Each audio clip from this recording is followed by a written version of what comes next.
ایک دن حضور علیہ السلام سیر کرتے ہوئے باہر تشریف لے گئے۔ وہاں ایک قافلے نے پڑاؤ ڈالا ہوا تھا۔ ان کے اونٹ چر رہے تھے۔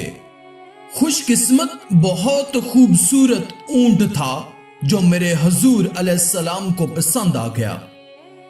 حضور علیہ السلام نے قافلے والوں سے پوچھا کہ یہ اونٹ بیچنا ہے۔ پتہ نہیں انہوں نے بیچنا تھا یا نہیں۔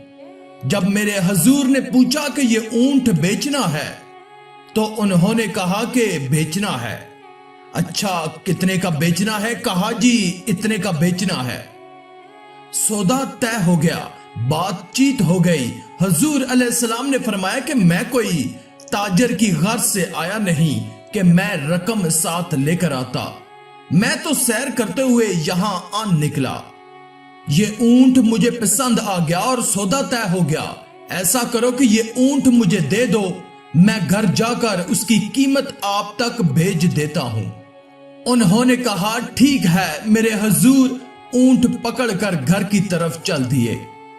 جب حضور علیہ السلام ان کی نظروں سے اوجھل ہوئے تو وہ ایک دوسرے کو کہنے لگے کہ جو شخص اونٹ لے کر گیا ہے اس کا پتہ بھی کسی نے پوچھا ہے کہ اس کا پتہ کیا ہے، اس کا نام کیا ہے، کہاں رہتا ہے؟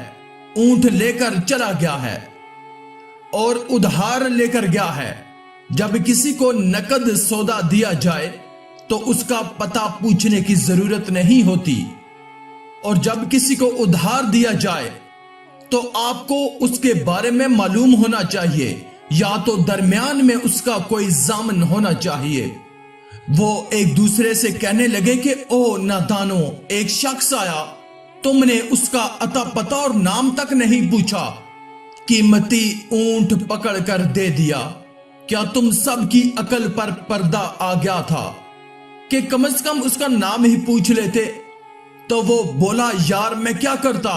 جب وہ باتیں کرتے تھے منہ سے پھول جھڑتے تھے۔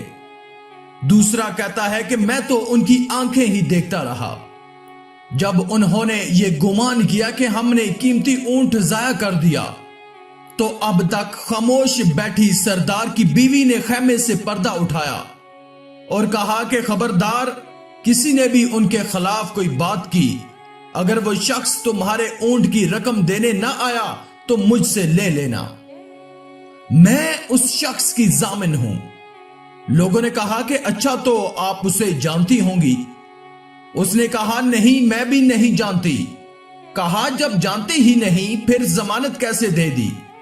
کہا جب تم سودا کر رہے تھے تو میں خیمے کے اندر سے دیکھ رہی تھی کہ جس کا چہرہ اتنا خوبصورت ہو وہ جھوٹ بول ہی نہیں سکتا، وہ دھوکہ دے ہی نہیں سکتا۔ ابھی تمہارے پیسے آنے والے ہیں، تھوڑی دیر گزری ہی تھی کہ میرے حضور علیہ السلام کے غلام آ گئے پیسے لے کر۔ وہ آ کر کہنے لگے کہ کون ہے وہ جس سے میرے آقا نے اونٹ خریدا ہے؟ کہا جی ہم لوگ ہیں۔ صحابہ نے کہا یہ لو تمہارے اونٹ کی رقم، یہ لو اپنے اونٹ کی قیمت۔ انہوں نے کہا کہ بھائی قیمت بعد میں دینا، پہلے یہ بتا کہ وہ محبوب رہتا کہاں ہے؟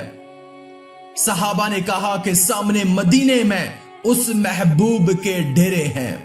انہوں نے کہا کہ رقم بھی اپنے پاس رکھو، اونٹ بھی اپنے پاس رکھو، ہمارے دل بھی اپنے پاس رکھو، ہمیں تو اب دن رات اس محبوب کا دیدار ہی چاہیے۔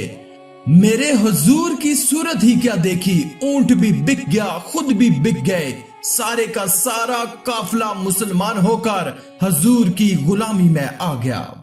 مزید اسلامی ویڈیوز حاصل کرنے کے لیے اللہ کی قدرت چینل کو سبسکرائب کر دیں اور ساتھ میں موجود بیل کے آئیکن کو دبا کر آل پر کلک کر دیں۔ شکریہ۔